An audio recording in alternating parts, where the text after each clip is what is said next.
नमस्कार, मैं रेशमा एक बार फिर से आप सभी का हार्दिक स्वागत करती हूँ। आज हम लेकर आए हैं टीजीटी हिंदी सॉल्व पेपर 2021 का पार्ट 3। इससे पहले हम पार्ट 2 करा चुके हैं, पार्ट 1 एंड पार्ट 2। आज है पार्ट 3। आज का हमारा पहला प्रश्न है प्रश्न 51। निम्नलिखित में से किस रचनाकार फोर्ट विलियम कॉलेज से संबंध नहीं था? किस रचनाकार फोर्ट विलियम कॉलेज से संबंधित नहीं था? ए प्रेम सागर, बी लाल चंद्रिका, सी रानी केतकी की कहानी या फिर डी नासकेतोपाख्यान। तो इसका सही ऑप्शन है सी। इसका सही उत्तर है सी, रानी केतकी की कहानी। इसके लेखक इंसा अल्लाह खां है, वो फोर्ट विलियम कॉलेज से संबंधित नहीं थे। प्रेम सागर और लाल चंद्रिका ए लल्लू लाल की रचना है। प्रेम सागर और लाल चंद्रिका ए लल्लू लाल की रचनाएं हैं। नासकेतोपाख्यान सदल मिश्र की रचना है। नासकेतोपाख्यान या सदल मिश्र की रचना है। प्रश्न 52।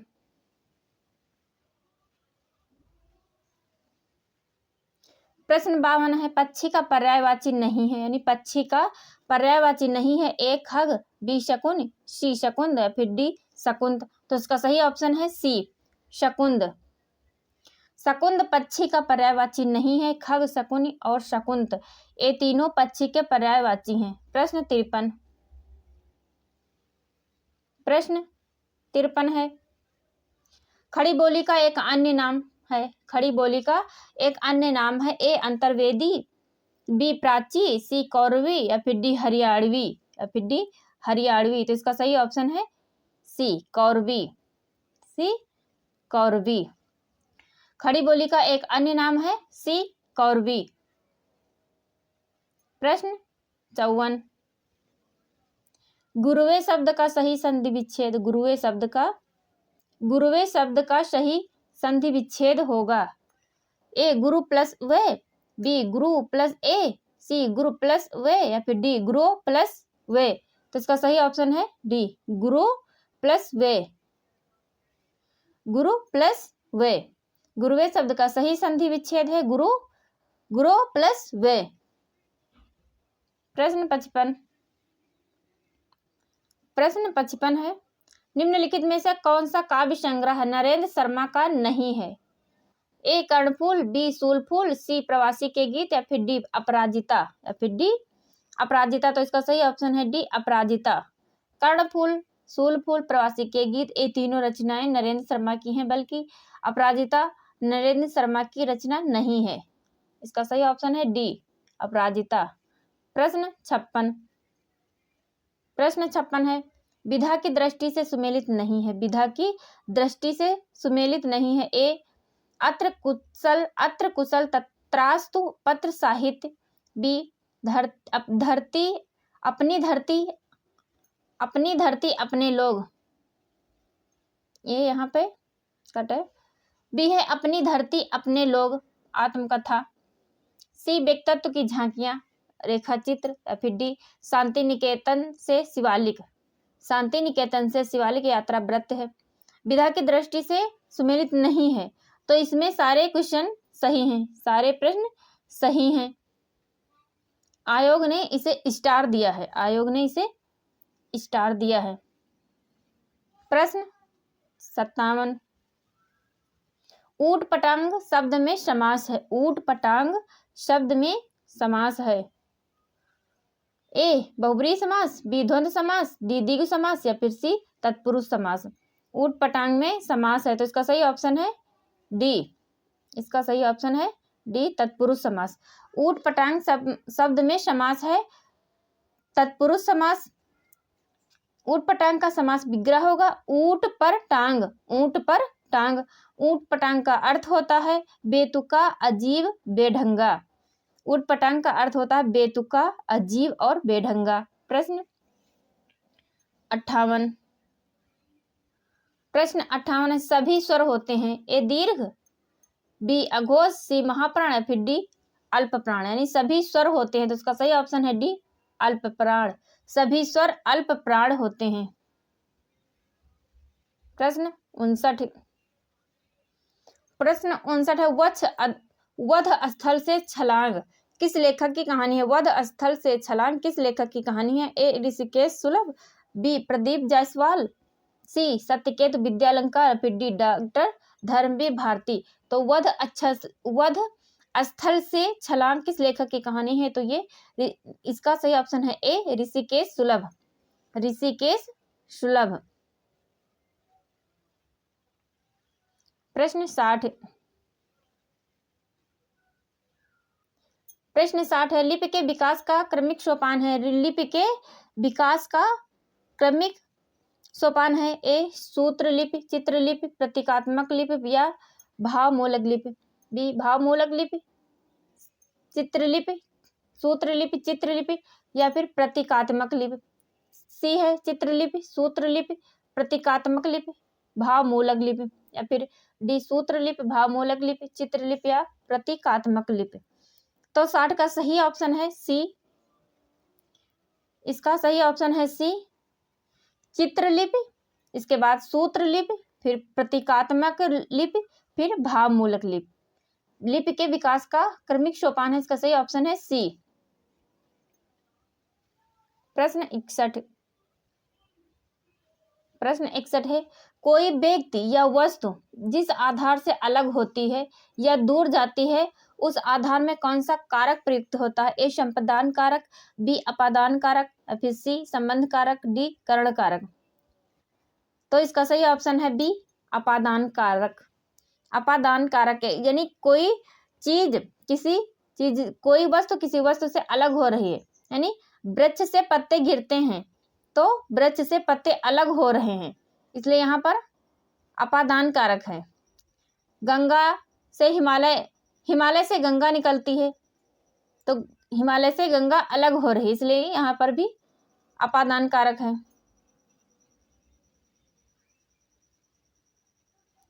प्रश्न 62 है, तुम्हें सौंपता हूं किसकी काव्य रचना है? तुम्हें सौंपता हूं किसकी काव्य रचना है? ए नागार्जुन, बी शमशेर, सी केदारनाथ अग्रवाल या फिर डी त्रिलोचन। तुम्हें सौंपता हूं किसकी काव्य रचना है? तो यह इसका सही ऑप्शन है डी त्रिलोचन। तुम्हें सौंपता हूं यह त्रिलोचन की रचना है। प्रश्न 63 है, हिंदी के विकास के संबंध में निम्नलिखित कथनों में एक असत्य है। हिंदी का विकास संयोगात्मक भाषा के रूप में हुआ है। हिंदी का विकास संयोगात्मक भाषा के रूप में हुआ है। फिर बी हिंदी का विकास लगभग 1000 ईस्वी में माना जाता है। सी हिंदी अपभ्रंश के बाद की भाषा है या फिर डी हिंदी एक वियोगात्मक भाषा है। तो इसका सही ऑप्शन है ए हिंदी का विकास संयोगात्मक भाषा के रूप में हुआ है।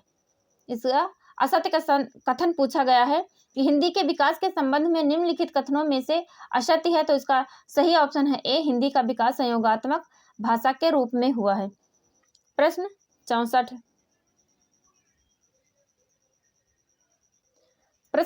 है, निम्नलिखित में से भारतेंदु हरिश्चंद्र की रचना नहीं है। भारतेंदु हरिश्चंद्र की रचना नहीं है। ए आषाढ़ महात्म्य, बी अपवर्ग पंचक, फिर सी भक्ति सर्वस्व, फिर डी भाषा हिंदी भाषा। ए आषाढ़ महात्म्य या फिर बी अपवर्ग पंचक, सी भक्ति सर्वस्व या फिर डी हिंदी भाषा। तो इसका सही ऑप्शन है ए आषाढ़ महात्म्य। ये रचना भारतेंदु हरिश्चंद्र की नहीं है।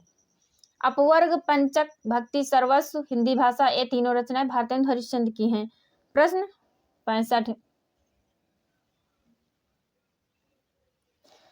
65 है, न धर्म वृद्धेश वह समीक्षते, न धर्म वृद्धेश वह समीक्षते किस कवि की है? ए कालिदास, बी भारव, सी माघ या फिर डी श्रीहर्ष। तो इसका सही ऑप्शन है ए कालिदास। इसका सही ऑप्शन है ए कालिदास। न धर्म वृद्धेश वह समीक्षते किस कवि की रचना है? तो कालिदास की रचना। समीक्षते किस कवि की है? तो यह कालिदास की उक्ति है। प्रश्न 66 है, प्रेम कहानी में उठने वाले सामाजिक अवरोधों की पृष्ठभूमि पर लिखा गया उपन्यास है। प्रेम कहानी में उठने वाले सामाजिक अवरोधों की पृष्ठभूमि पर लिखा गया उपन्यास है नीलू नीलिमा नीलोफर, भीषम साहनी की या फिर बी जुलूस फणीश्वर नाथ रेणु की या फिर डी खुदा सही सलामत है। रविंद्र कालिया की, या फिर डी मुझे चांद चाहिए सुरेंद्र वर्मा की। तो इसका सही ऑप्शन है ए नीलू नीलिमा नीलोफर। नीलू नीलिमा नीलोफर भीष्म साहनी की रचना में प्रेम कहानी में उठने वाले सामाजिक अवरोधों यानी समाज में आई रुकावटों की पृष्ठभूमि पर लिखा गया उपन्यास है। नीलू नीलिमा नीलोफर भीष्म साहनी द्वारा रचित है। प्रश्न 67 है। प्रश्न 67 है। टीकाकार मल्लीनाथ ने कालिदास कृत कुमार संभव के कितने सर्गों पर संजीवनी लिखी है? ए 4, बी 6, सी 8 या फिर डी 10। तो टीकाकार मल्लीनाथ जो संस्कृत के आचार्य हैं ने कालिदास कृत कुमार संभव के कितने सर्गों पर संजीवनी टीका लिखी है? तो इसका सही ऑप्शन है सी 8 सर्गों पर टीकाएं लिखी हैं। प्रश्न 68। प्रश्न 68 है। भाषा योग वशिष्ठ का रचना काल है। भाषा योग वशिष्ठ का रचना काल है। ए 1730 ईस्वी, बी 1741 ईस्वी, या फिर सी 1750 ईस्वी, या फिर डी 1761 ईस्वी। तो इसका सही ऑप्शन है बी 1741 ईस्वी में भाषा योग वशिष्ठ रचना हुई थी। रचना काल है। भाषा योग वशिष्ठ का रचना काल है 1741 ईस्वी। प्रश्न 69 है। जिस समस्त पद में पूर्व या उत्तर पद की बजाय किसी अन्य अर्थ की प्रधानता होती है उसमें होता है बहुब्रीहि समास, बी तत्पुरुष समास, या फिर डी सी अव्ययीभाव समास, या फिर डी द्वंद्व समास। तो इसका सही ऑप्शन है ए बहुब्रीहि समास।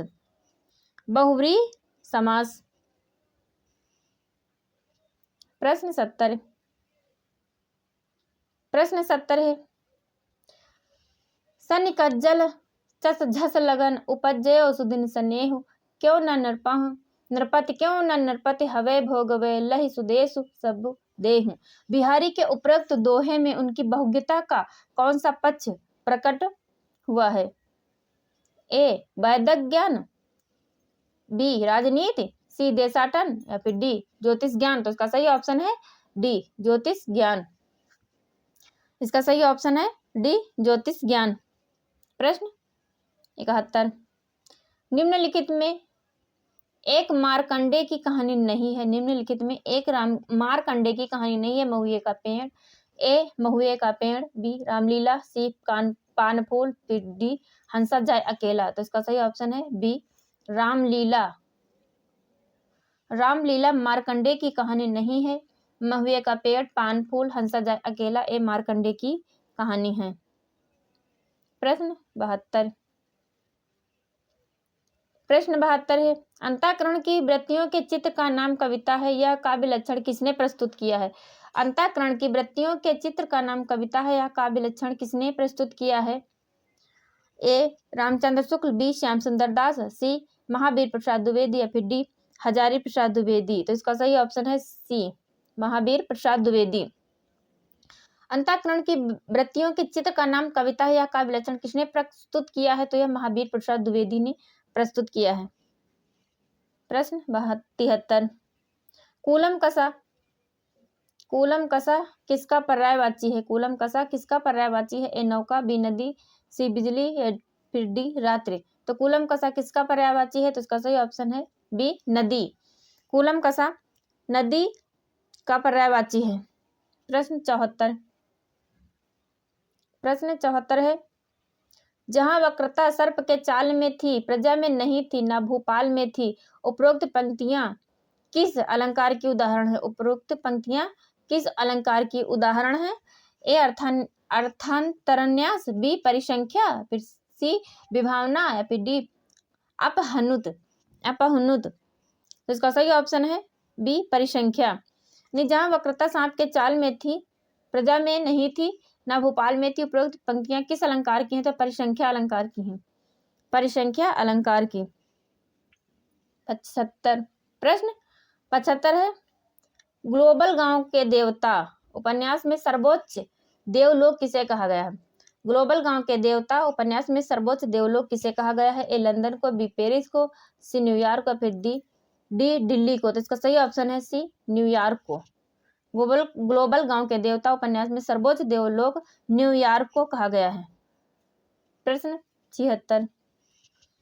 प्रश्न 76 है लकार और उसके कालवाचक अर्थ का कौन सा युग्म सही नहीं है। लकार और उसके कालवाचक अर्थ का कौन सा युग्म सही नहीं है। ए लोट लकार संभाव्य काल, बी लट लकार वर्तमान काल, सी लट लकार भविष्यत काल, या फिर डी लंग लकार भूतकाल। तो इसका सही ऑप्शन है ए लोट लकार संभाव्य काल। एक गलत है, यानी लोट लकार का कालवाचक होता है आज्ञा, प्रार्थना या आज्ञा के लिए, प्रार्थना या आज्ञा के लिए। प्रश्न 77 है। प्रश्न 77 है निम्नलिखित में तद्भव शब्द नहीं है। ए राजा, बी खेत, सी किसान, फिर डी दाहिना। तो निम्नलिखित में तद्भव शब्द नहीं है, तो इसका सही ऑप्शन है ए राजा नहीं है, बी खेत का क्षेत्र होता है, किसान का कृषि का होता है, डी दाहिना का दक्षिण होता है। प्रश्न 78। प्रश्न 78 है प्रसंग गर्भत्व इनके गद्य की निजी विशेषता है। प्रसंग और गर्भत्व इनके गद्य की निजी विशेषता है। इनकी भाषा सरल और व्यंजनापूर्ण है। बीच बीच में हास्य और व्यंग भी है। यह कथन किसके प्रति है। यह कथन किसके प्रति है। बी ए बाबू श्याम सुंदर दास, बी चंद्रधर शर्मा गुलेरी, या फिर सी आचार्य रामचंद्र शुक्ल, या फिर डी अध्यापक पूर्ण सिंह। तो इसका सही ऑप्शन है बी चंद्रधर शर्मा गुलेरी। प्रसंग गर्भत्व उनके गद्य की निजी विशेषता है। उनकी भाषा सरल और व्यंजनापूर्ण है। बीच बीच में हास्य और व्यंग भी है। यह कथन किसके प्रति है। तो यह चंद्रधर शर्मा गुलेरी के प्रति है। प्रश्न 79 है। प्रश्न 79 है निम्नलिखित में से महाकाव्य के लक्षणों के विषय में एक कथन असत्य है। इसमें सभी नाटक संधियां होती हैं। इसमें सभी नाटक संधियां होती हैं।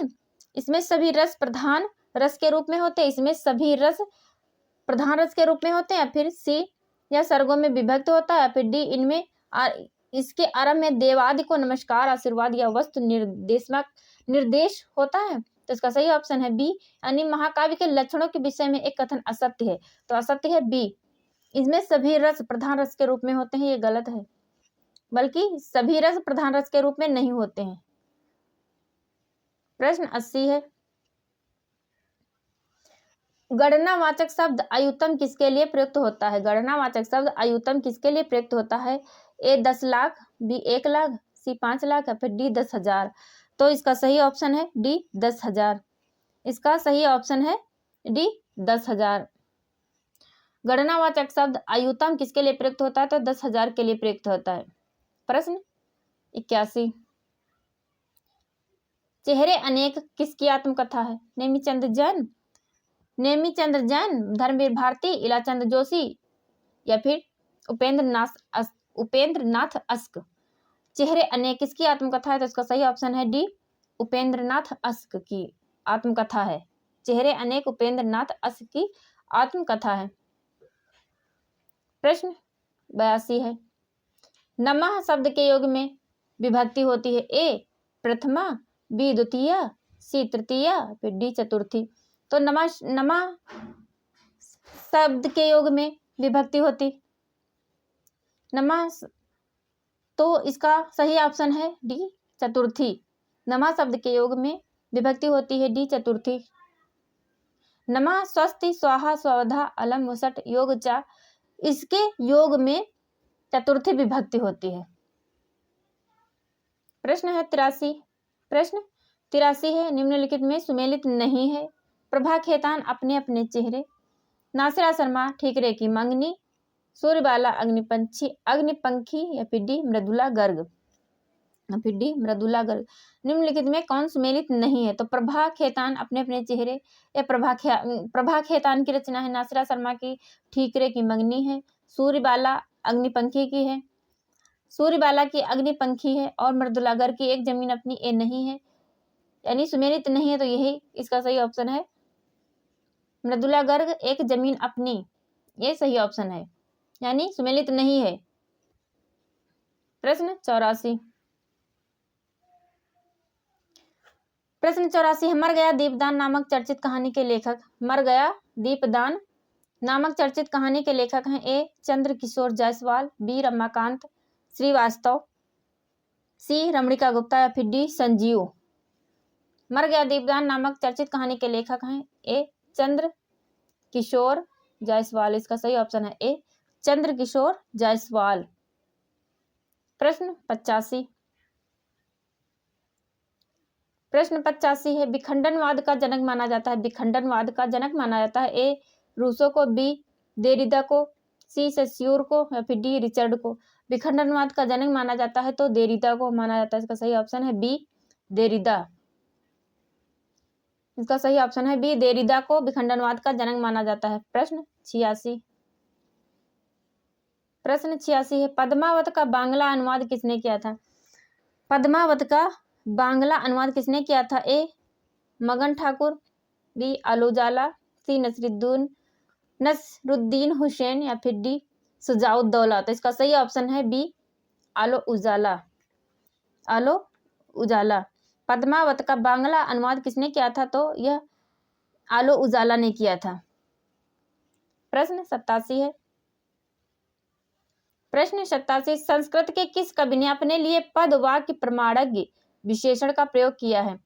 ए कालिदास, बी भारवी, सी भवभूत या फिर डी बाणभट्ट। तो इसका सही ऑप्शन है सी भवभूत। इसका सही ऑप्शन है सी भवभूत। भवभूत ने अपने लिए पद वाक्य प्रमाणज्ञ विशेषण का प्रयोग किया था। कालिदास उपमा के लिए प्रसिद्ध हैं, भारवी अर्थ गौरव के लिए प्रसिद्ध हैं, दंडी पद लालित्य के लिए प्रसिद्ध, और इन तीनों के लिए प्रसिद्ध है तो माघ। प्रश्न 88 है, निम्नलिखित कृतियों में उसको उसके प्रकाशन वर्ष के अनुसार आरोही क्रम में व्यक्त करने वाली श्रेणी है। आरोही क्रम में व्यक्त करने वाली श्रेणी है ए है जय भारत साकेत भारत भारती यशोधरा, बी भारत भारती साकेत यशोधरा जय भारत, या फिर सी भारत भारती जय भारत साकेत यशोधरा, फिर डी यशोधरा साकेत भारत भारती जय भारत। इसका सही ऑप्शन है बी। इसका सही ऑप्शन है बी। इसका सही ऑप्शन है बी। प्रकाशन वर्ष के अनुसार आरोही क्रम में व्यक्त करने वाली श्रेणी है बी भारत भारती। कब प्रकाशित हुई तो यह 1912 में प्रकाशित हुई। 1912। साकेत 1931। साकेत 1931। यशोधरा 1932। यशोधरा 1932। जय भारत 1952। जय भारत 1952।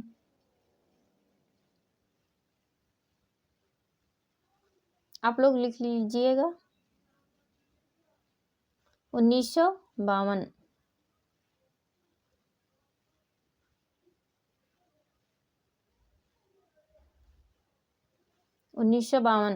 इसका सही ऑप्शन है बी।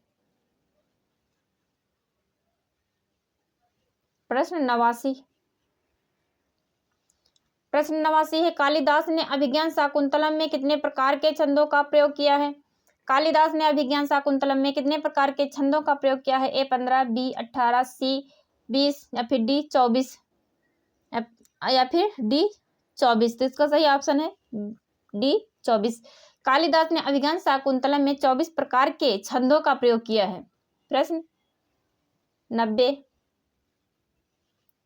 प्रश्न 90 है, शुद्ध कला के पारखी कहते हैं उसे पारखी। शुद्ध कला के पारखी कहते हैं उसे पारखी पंक्ति के रचयिता हैं। पंक्ति के रचयिता हैं रामधारी सिंह दिनकर, बी नागार्जुन, सी रामविलास शर्मा या फिर डी मुक्तिबोध। तो शुद्ध कला के पारखी कहते हैं उसे पारखी पंक्ति के रचयिता हैं सी। पंक्ति के रचयिता हैं सी रामविलास शर्मा। इसके रचयिता हैं सी रामविलास शर्मा। तो आज की हमारी सीरीज यहीं तक। फिर मिलेंगे नेक्स्ट क्लास में नेक्स्ट प्रैक्टिस सेट के साथ। एक नई उम्मीद, नई एनर्जी और नए प्रैक्टिस सेट के साथ। अब तक आप लोग हमारी इस सीरीज़ को देखते रहिए। उम्मीद है कि आप लोगों को हमारी ये सीरीज़ पसंद आई होगी। इस चैनल को लाइक करिए, शेयर करिए, कमेंट करिए और इसे सब्सक्राइब भी करिए